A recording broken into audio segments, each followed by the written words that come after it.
الله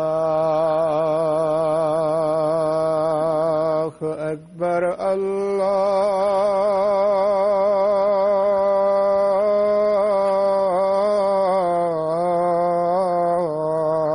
الله أكبر الله أكبر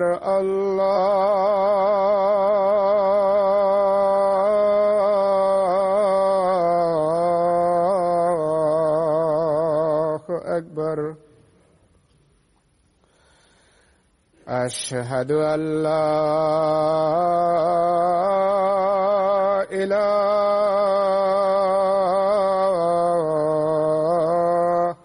إلا الله.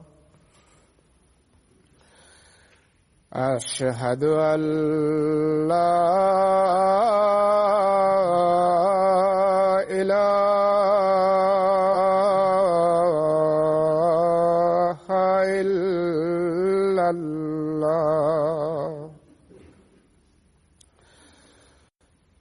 أشهد أن محمدًا رسول الله.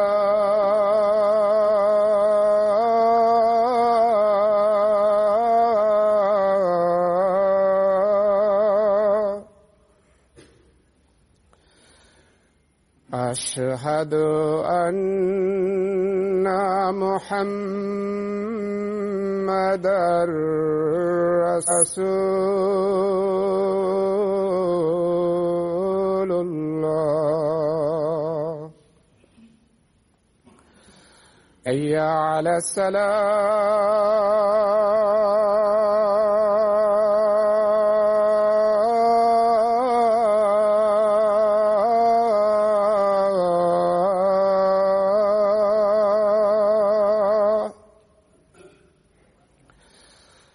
حي على الصلاة.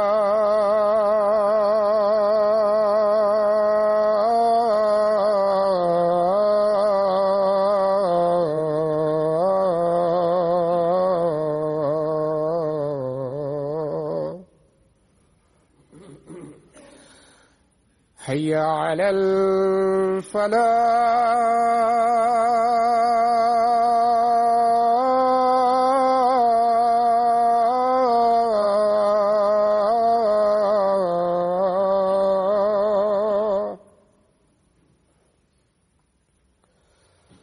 حي على الفلاح.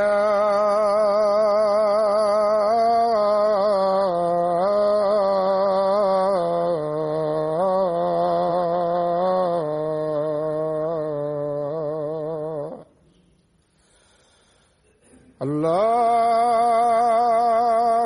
أكبر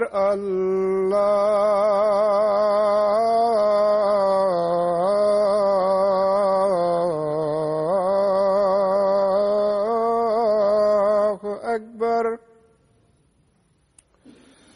لا إله إلا الله.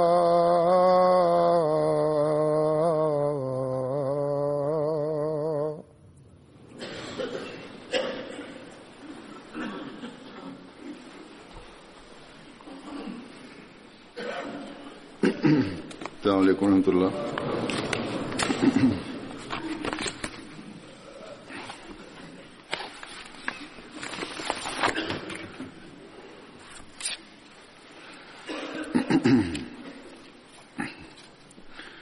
أشهد أن لا إله إلا الله وحده لا شريك له وأشهد أن محمدًا عبده ورسوله.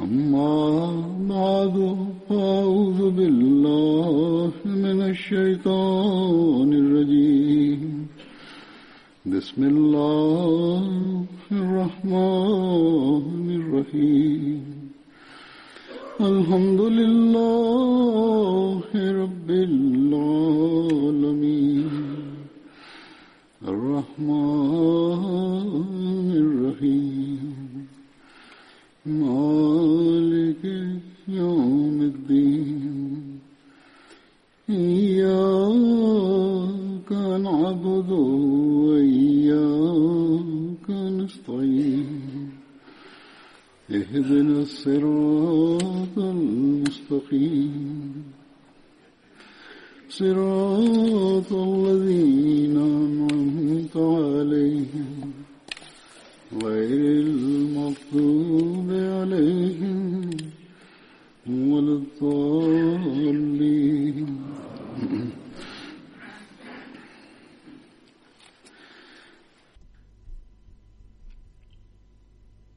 Бисмиллахир-рахманир-рахим. Хазур говорит: сегодня я расскажу о Хазрате Амире бин Фухайре, да будет доволен им Аллах. В истории относительно него есть много повествований. Согласно истории ислама, он удостоился возможности принять участие в некоторых важных событиях, и это те события, о которых необходимо рассказать подробно. Он был известен под прозвищем Абу Амр, он был из племени Азад, он был чернокожим рабом брата Хазрата Аиши, да будет доволен ею Аллах по матери, Туфейля бин Абдуллы бин Сахбара. Он был одним из первых, кто принял ислам. Он принял ислам еще до прихода посланника Аллаха, мир ему и благословение Аллаха, в поселение Дари Аркам. Он пас коз Хазрата Абу Бакра, да будет доволен им Аллах. После принятия ислама он подвергался истязаниям и трудностям со стороны неверных. Хазрат Абу Бакр, да будет доволен им Аллах, выкупил его и освободил. Во время переселения в Медину, когда посланник Аллаха, мир ему и благословение Аллаха, вместе с Хазратом Абу Бакром, да будет доволен им Аллах, находился в пещере Саур, Хазрат Амир бин Фухейра пас коз Хазрата Абу Бакра. Хазрат Абу Бакр сказал ему, чтобы он пригонял стадо коз к нему. Одним словом, он целый день пас коз, а вечером пригонял их поближе к пещере Саур, и посланник Аллаха, мир ему и благословение Аллаха, вместе с Хазратом Абу Бакром доили этих коз. Когда Абдулла бин Абу Бакр навещал их в пещере, Хазрат Амир бин Фухейра шел за ним, стирая его следы, чтобы другие не знали, куда ходит сын Хазрата Абу Бакра. Когда посланник Аллаха, мир ему и благословение Аллаха, вместе с Хазратом Абу Бакром вышли из пещеры и отправились в сторону Медины, Амир бин Фухейра также поехал вместе с ними. Хазрат Абу Бакр усадил его за собой. Их проводником был один из многобожников из племени Бану Адиль. После совершения переселения посланник Аллаха, мир ему и благословение Аллаха, сделал его побратимом Хазрата Хариса бин Ауса бин Муаза. Хазрат Амир бин Фухейра принимал участие в битвах при Бадре и при Ухуде. Он обрел мученическую смерть в битве у колодца Мауна в возрасте 40 лет. Хазрат Абу Бакр до переселения выкупил и освободил 7 рабов, которые пострадали на пути Аллаха. Среди них были Хазрат Биляль и Хазрат Амир бин Фухейра. Относительно события, связанного с переселением, Хазрат Аиша, да будет доволен ею Аллах, повествует. Согласно традиции, посланник Аллаха, мир ему и благословение Аллаха, не приходил в дом Абу Бакра днем. В тот день, когда посланник Аллаха, мир ему и благословение Аллаха, пришел в неурочное время, его голова была покрыта платком, и Хазрат Абу Бакр сказал: «Да будут жертвой за тебя мои родители, о посланник Аллаха. Наверное, у посланника Аллаха, мир ему и благословение Аллаха, было важное дело, если он пришел в это время». Посланник Аллаха, мир ему и благословение Аллаха, попросил разрешения войти, вошел в дом и сказал: «Пожалуйста, попросите ненадолго уйти тех, кто находится здесь». Хазрат Абу Бакр, да будет доволен им Аллах, сказал: «Пусть мои родители станут жертвой за вас, о посланник Аллаха. Здесь находятся только члены вашей семьи, Хазрат Аиша и ее мать Умме Руман». Посланник Аллаха, мир ему и благословение Аллаха, обратившись к ним, сказал: «Я получил разрешение на переселение». Хазрат Абу Бакр сказал: «О посланник Аллаха, возьмите меня с собой». Посланник Аллаха, мир ему и благословение Аллаха, сказал: «Хорошо». Затем, обратившись к посланнику Аллаха, Хазрат Абу Бакр сказал: «Пусть мои родители станут жертвой за тебя, о посланник Аллаха. У меня 2 верблюдицы, пожалуйста, примите одну из них». Посланник Аллаха, мир ему и благословение Аллаха, сказал: «Хорошо, я приму это, но только за определенную плату». Хазрат Аиша повествует: «Мы быстро подготовили все необходимое для поездки, и мы быстро собрали их в дорогу, сложив их припасы в кожаный мешок, а дочь Абу Бакра, Асма, оторвала кусок от своего пояса и завязала им этот кожаный мешок, в связи с чем ее потом и стали называть обладательницей 2 поясов – Зат ан-Нитакейн. После этого посланник Аллаха, мир ему и благословение Аллаха, с Абу Бакром укрылись в пещере на горе Саур и оставались там в течение 3 дней. Вместе с ними в этой пещере ночевал и сын Абу Бакра Абдуллах, который был понятливым и сообразительным юношей. Он покидал их еще до рассвета и утром был уже среди курайшитов, чтобы они думали, что он провел ночь в городе. Если ему удавалось услышать что-нибудь о замыслах курайшитов против них, он запоминал это, чтобы обо всем сообщить им, когда стемнеет. Что же касается вольноотпущенника Абу Бакра Амира бин Фухейра, то он пас неподалеку от них дойных коз, пригоняя их на отдых к этой пещере, и с наступлением темноты, благодаря этому, у них всегда было свежее и теплое молоко от своих коз. Угонял же их он тоже еще затемно, и Амир бин Фухейра поступал так в каждый из этих 3 дней. А до этого посланник Аллаха, мир ему и благословение Аллаха, и Абу Бакр наняли опытного проводника из рода Бану Абд бин Ади, племени Бану Адиль, который являлся союзником семейства Аль-Аса бин Ваиля Ас-Сахми и исповедовал религию неверных курайшитов. Пророк, да благословит его Аллах и приветствует, и Абу Бакр доверились этому человеку и отдали ему своих верблюдец, взяв с него обещание привести их к пещере на горе Саур через 3 дня.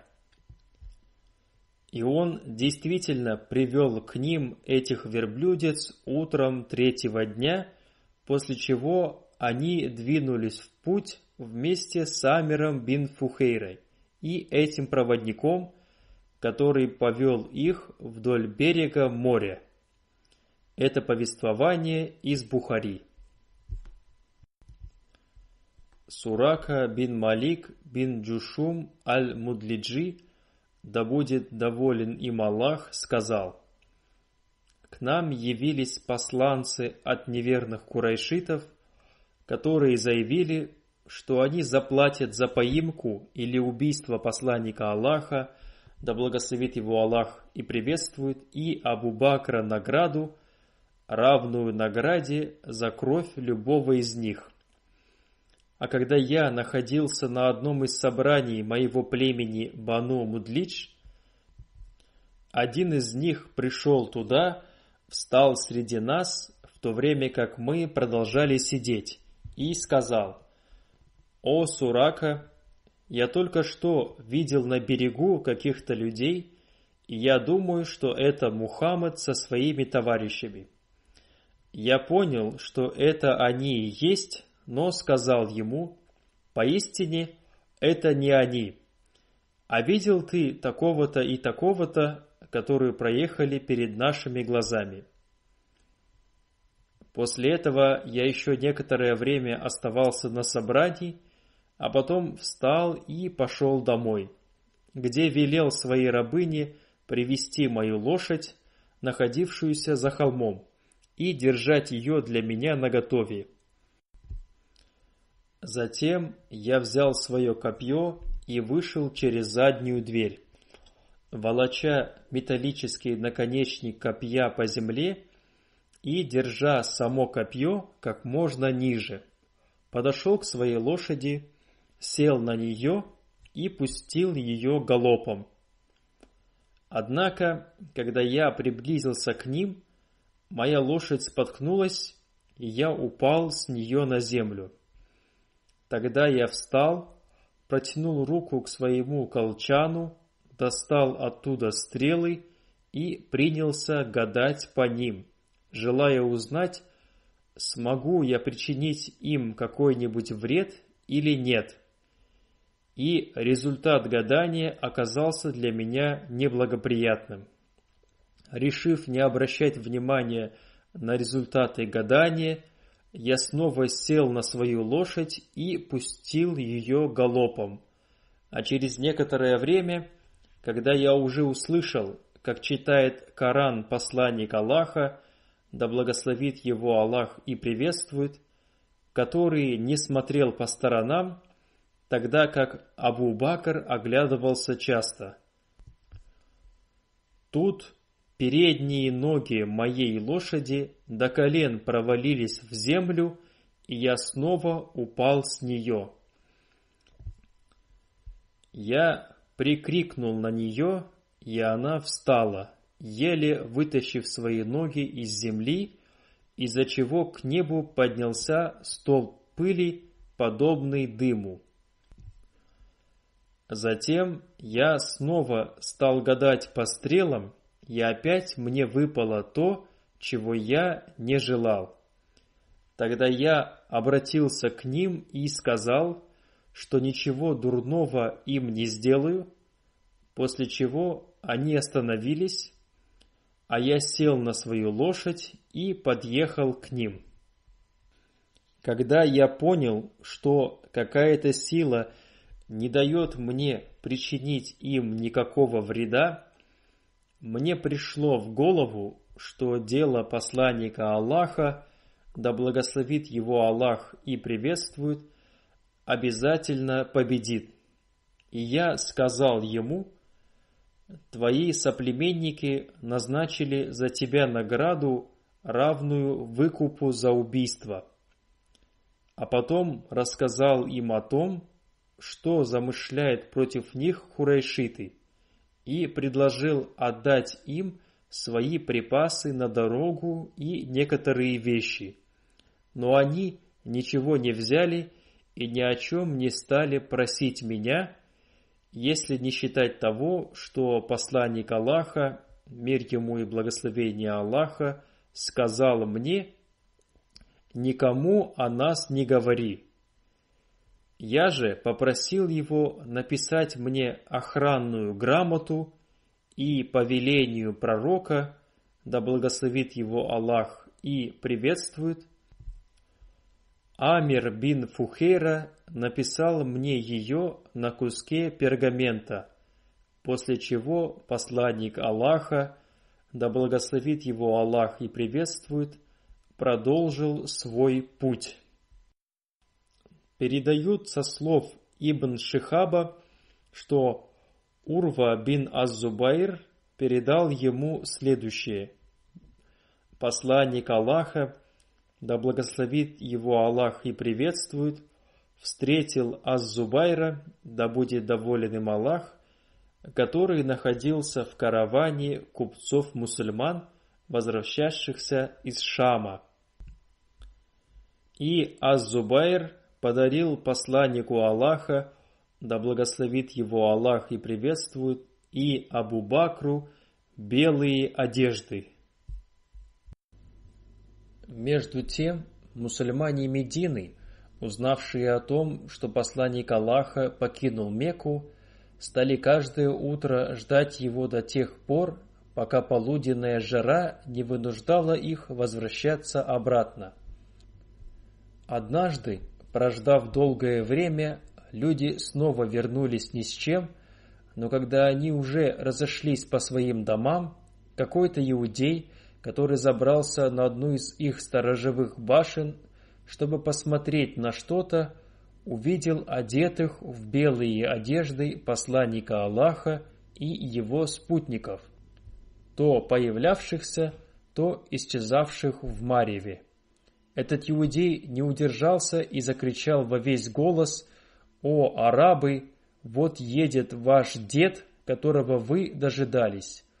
Услышав это, мусульмане схватили свое оружие и встретили посланника Аллаха, мир ему и благословение Аллаха, после чего пророк свернул с ними направо и доехал до домов рода Бану Амр бин Ауф, и это было в понедельник в месяце Раби аль-Аваль.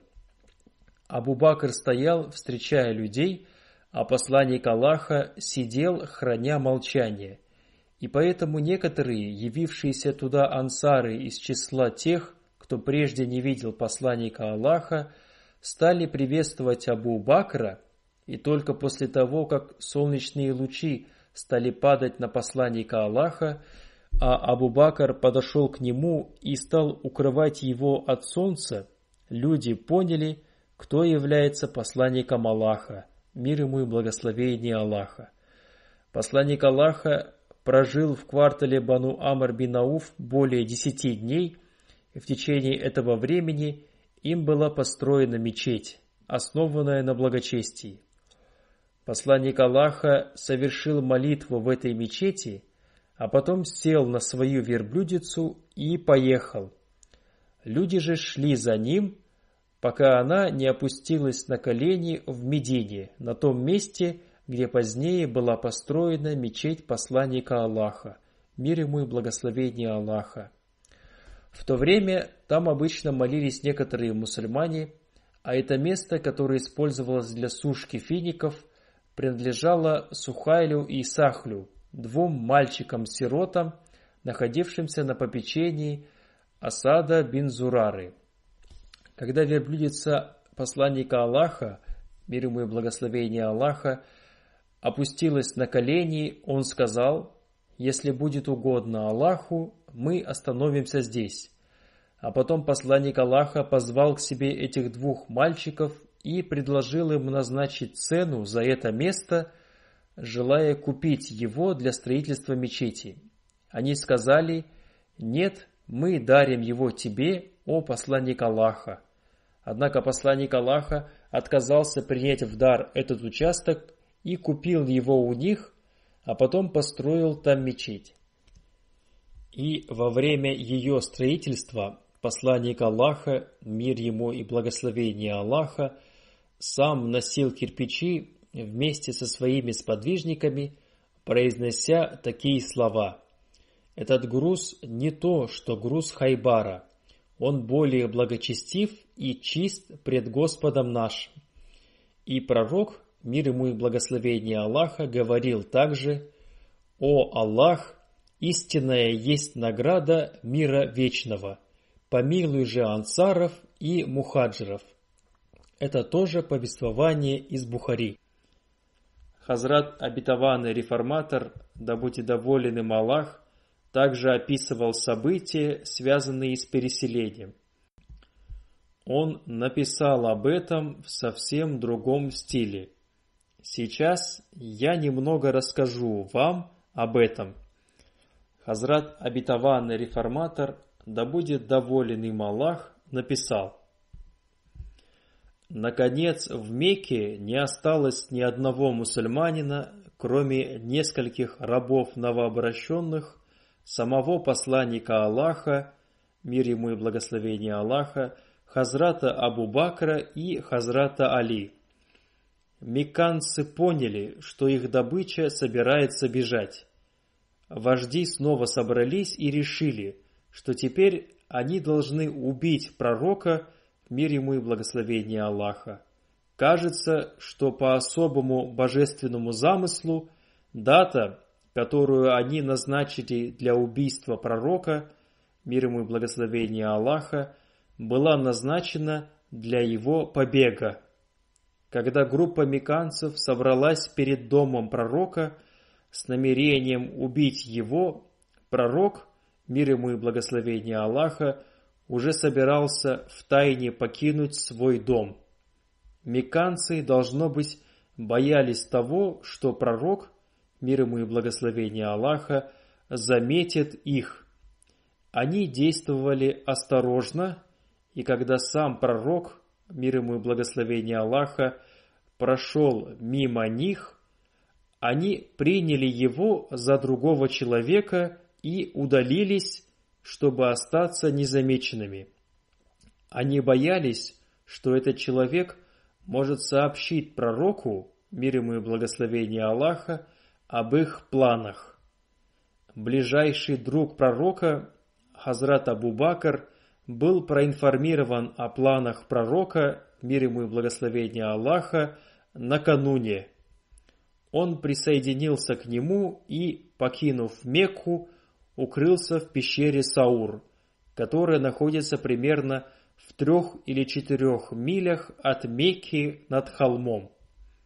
Когда мекканцы узнали о побеге пророка, мир ему и благословение Аллаха, они погнались за ним. Во главе со следопытом они добрались до пещеры Саур, стоя у входа в пещеру, в которой прятались посланник Аллаха, мир ему и благословение Аллаха, и Абу Бакр. Следопыт сказал, что Мухаммед был либо в пещере, либо поднялся на небеса. Абу Бакр услышал это и испугался.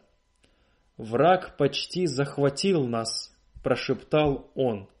«Не бойся, Бог с нами», – ответил посланник Аллаха, мир ему и благословение Аллаха. «Я боюсь не за себя», – сказал Абу Бакр, – «за вас, потому что если я умру, я всего лишь обычный смертный. Но если умрете вы, это будет означать смерть для веры и духа. Несмотря на это, не бойся», – успокоил его посланник Аллаха, мир ему и благословение Аллаха. «В этой пещере нас не двое, с нами третий, Бог». Мекканской тирании суждено было закончиться, а ислам должен был получить возможность развиваться. Преследователи обманулись, высмеяв вывод следопыта. Они сказали, что пещера слишком открыта, чтобы кто-нибудь мог укрыться в ней, потому что в ней полно змей, и это опасно. Если бы они немного наклонились, они могли бы их увидеть, но они не сделали этого и, не послушав следопыта, вернулись в Мекку. 2 дня посланник Аллаха и Хазрат Абу-Бакр находились в пещере. На 3-ю ночь, согласно плану, к пещере привели 2 верблюдов, одного для посланника Аллаха, мир ему и благословение Аллаха, и проводника, другого для Хазрата Абу-Бакра и его слуги Амира бин Фухейры. Прежде чем отправиться в путь, пророк, мир ему и благословение Аллаха, оглянулся на Мекку. Его сердце было охвачено эмоциями. Мекка была местом его рождения. Он жил там ребенком, мужчиной и получил там божественный зов. Это было то место, где его предки жили и процветали со времен Измаила. С этими мыслями он в последний раз долго смотрел в сторону Мекки, а затем сказал: «Мекка, ты мне дороже, чем любое другое место в мире, но твой народ не позволил бы мне жить здесь». На это Хазрат Абу-Бакр, да будет доволен им Аллах, сказал: «Эти люди изгнали посланника Аллаха, мир ему и благословение Аллаха, и поэтому они обязательно будут уничтожены». После провала преследования мекканцы назначили награду за голову 2 беглецов. Тот, кто захватил бы и вернул мекканцам посланника Аллаха, мир ему и благословение Аллаха, или Хазрата Абу-Бакра, мертвого или живого, должен был получить награду в 100 верблюдов. Объявление было сделано среди племен вокруг Мекки. Соблазнившись этой наградой, Сурака бин Малик, вождь бедуинов, начал погоню за ними и, в конце концов, заметил их по дороге в Медину. Он увидел 2 верховых верблюдов и, чувствуя, что на них едет посланник Аллаха и Абу-Бакр, пришпорил своего коня, конь встал на дыбы и упал. Сурака упал вместе с ним. Позднее Сурака принял ислам и стал мусульманином. Об этом событии он рассказывал сам. Дальше идут подробности, о которых я вам уже говорил. Хазрат обетованный реформатор, да будет доволен им Аллах, далее написал: когда Хазрат Амир бин Фухейра по повелению посланника Аллаха, мир ему и благословение Аллаха, написал Сураке послание о мире, Всевышний Аллах сразу после этого показал посланнику Аллаха будущее состояние Сураки. Всевышний Аллах невидимыми путями показал ему состояние Сураки в будущем, и посланник Аллаха, обратившись к Сураке, изрек: «О Сурака, в каком состоянии ты будешь пребывать, когда наденешь на свои запястья браслеты Хасроя?» Сурака удивленно спросил: «Это браслеты Хасроя ибн Хурмуза?»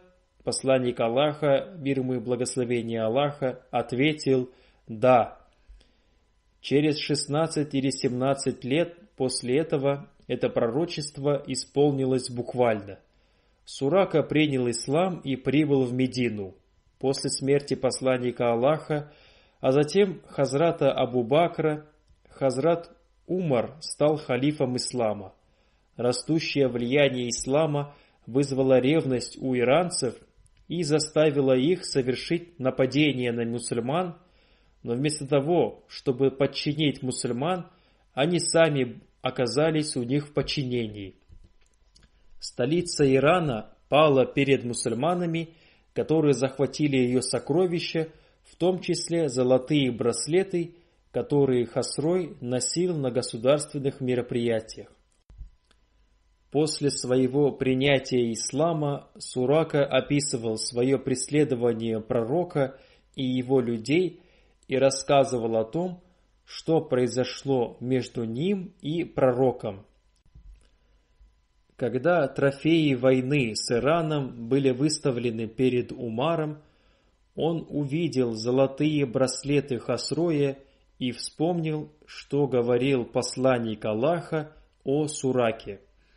Он вызвал к себе Сураку и повелел ему надеть эти браслеты, на что Сурака сказал: «О халиф пророка, золото запрещено для мусульманских мужчин». Хазрат Умар сказал: «Да, золото запрещено для мужчин, однако в этом случае оно не запрещено».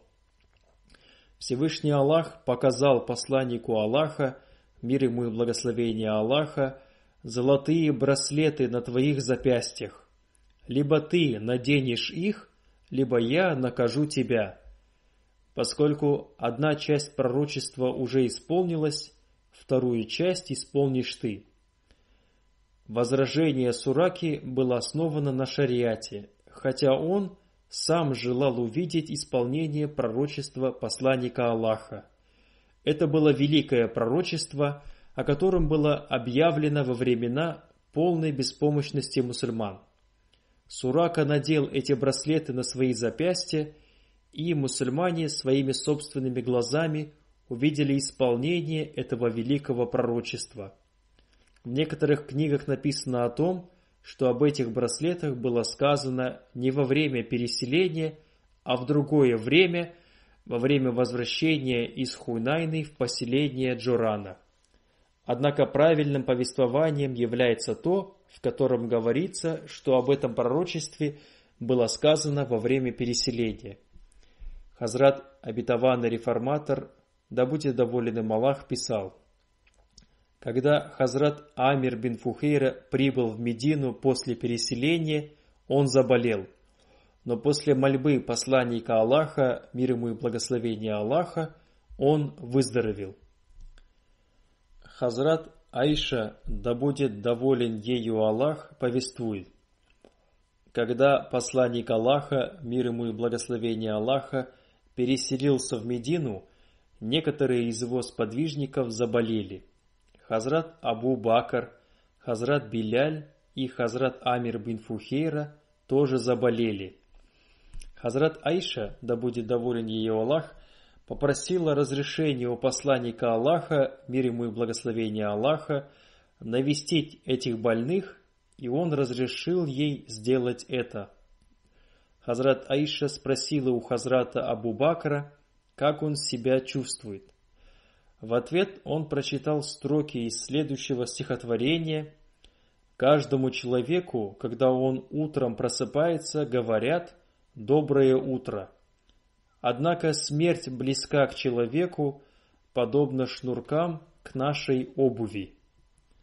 Это значит, что, просыпаясь, человек знает, что однажды он умрет. Затем она спросила о самочувствии Хазрата Амира бин Фухейра, и он прочитал следующие строки из стихотворения: «Я обрел смерть прежде, чем почувствовать ее вкус. Воистину, трусливый человек умрет внезапно».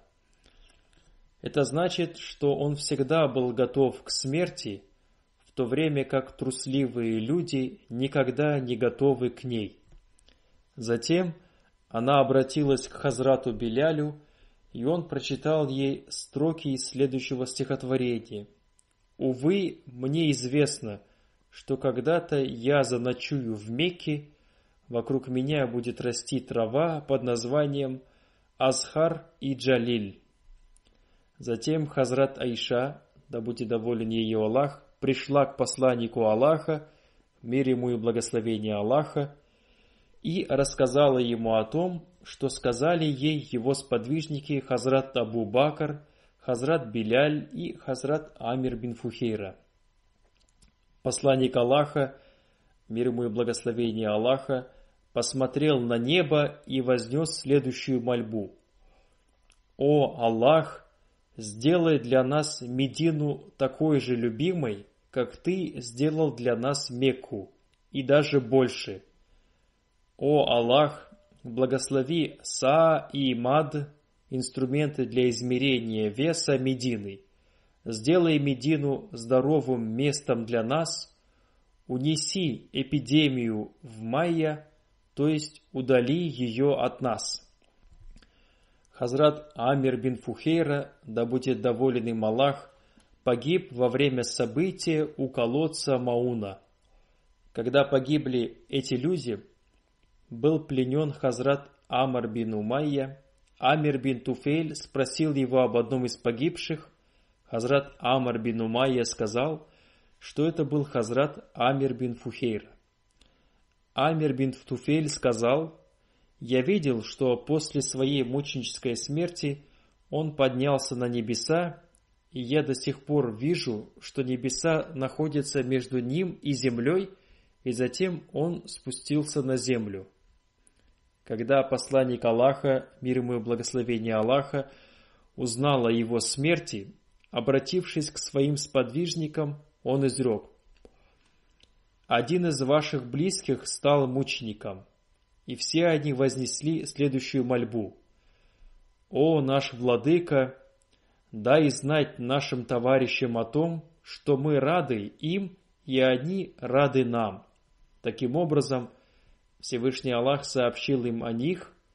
Это повествование тоже из Бухари. Всевышний Аллах показал это и чужим людям. Существует разногласие относительно того, кто убил Хазрата Амира бин Фухейра. В некоторых повествованиях повествуется о том, что его убил Амир бин Туфейль. Это тот, кто задавал вопрос относительно него. Он был из числа противников. В других повествованиях повествуется о том, что его убил Абдуль-Джабар бин Сальма. Говоря коротко, он обрел мученическую смерть во время события у колодца Мауна. Хазрат обетованный реформатор, да будет доволен им Аллах, относительно события его мученической смерти написал: «Посмотрите, ведь ислам одержал победу не посредством меча. Напротив, ислам одержал великую победу посредством высочайшего знания, которое оказало влияние на сердца и совершило великое преобразование в нравственности». Один из подвижников сказал: «Я стал мусульманином по причине того, что одно из племен обмануло мусульман и убило 70 человек, знающих священный Коран наизусть. Когда они напали на мусульман, некоторые из них поднялись на небольшой холм, другие встали прямо перед ними. Врагов было больше, а мусульман было меньше, и они были без оружия и без помощи. Поэтому мусульмане были убиты по одному. В конце остался один сподвижник, который находился рядом с посланником Аллаха, мир ему и благословение Аллаха, во время переселения. Он был слугой Хазрата Абу Бакра, и его звали Хазрат Амир бин Фухейра. Его схватили, и один человек с большой силой воткнул копье в его грудь.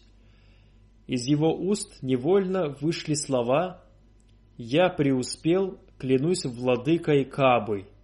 Этот человек сказал, что позднее он стал мусульманином, и рассказал: «Когда я услышал эти слова, я сильно удивился. Этот человек находился вдали от своих родственников, детей, супруги.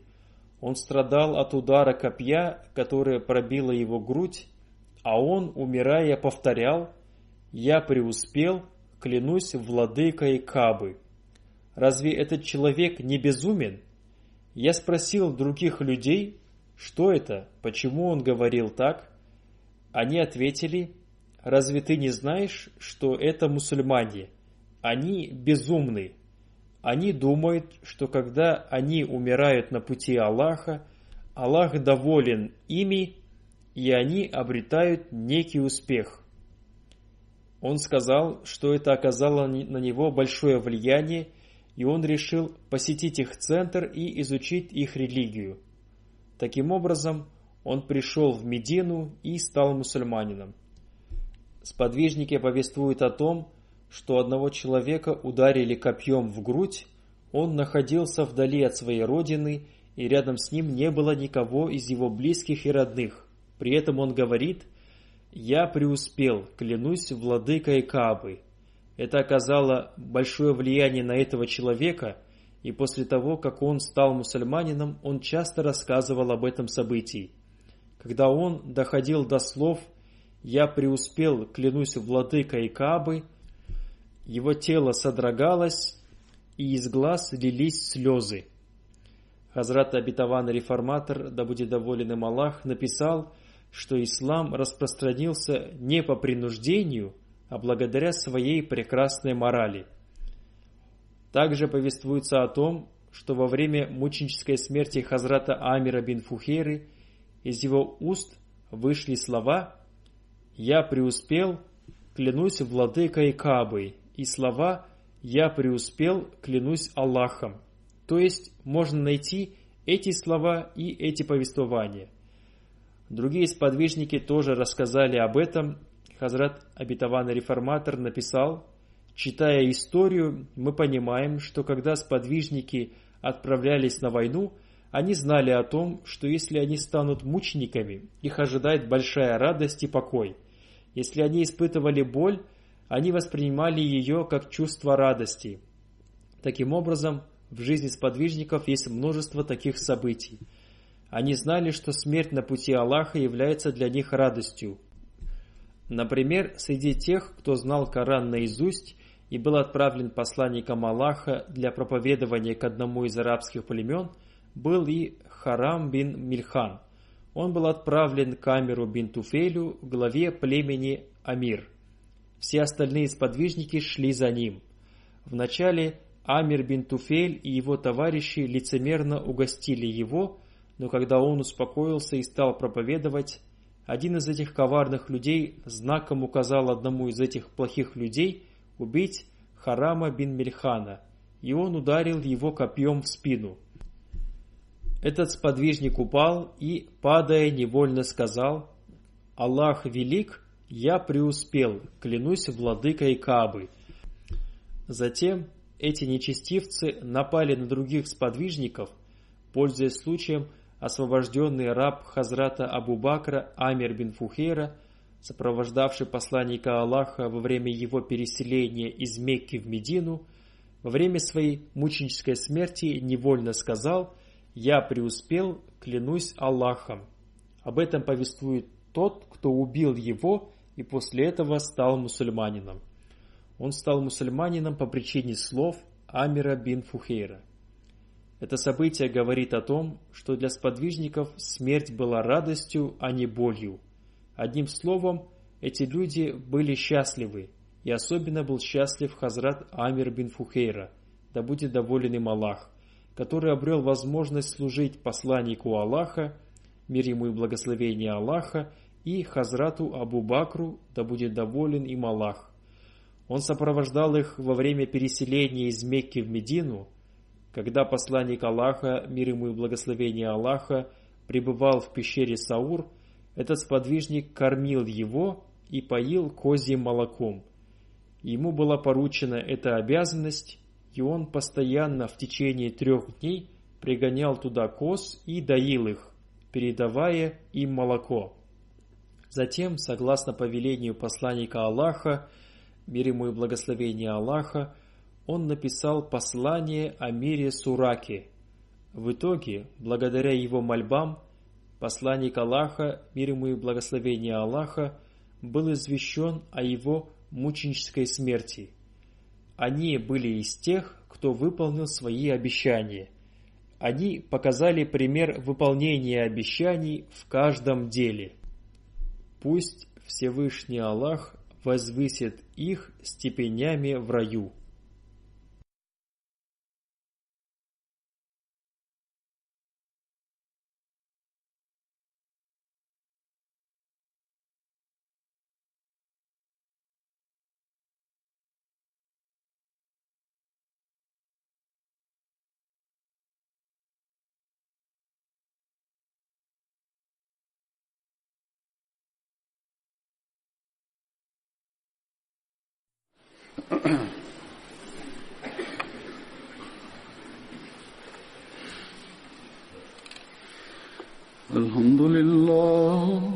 الحمد لله نحمده ونستعينه ونستغفره ونؤمن به ونتوكل عليه ونعوذ بالله من شرور أنفسنا ومن سيئات أعمالنا من يهده الله فلا مضل له ومن يضلل فلا هادي له ونشهد أن لا إله إلا الله ونشهد أن محمدا عبده ورسوله عباد الله رحمكم الله إن الله يأمر بالعدل والإحسان وإيتاء ذي القربى وينهى عن الفحشاء والمنكر والبغي يعظكم لعلكم تذكرون اذكروا الله يذكركم وادعوه يستجب لكم ولذكر الله أكبر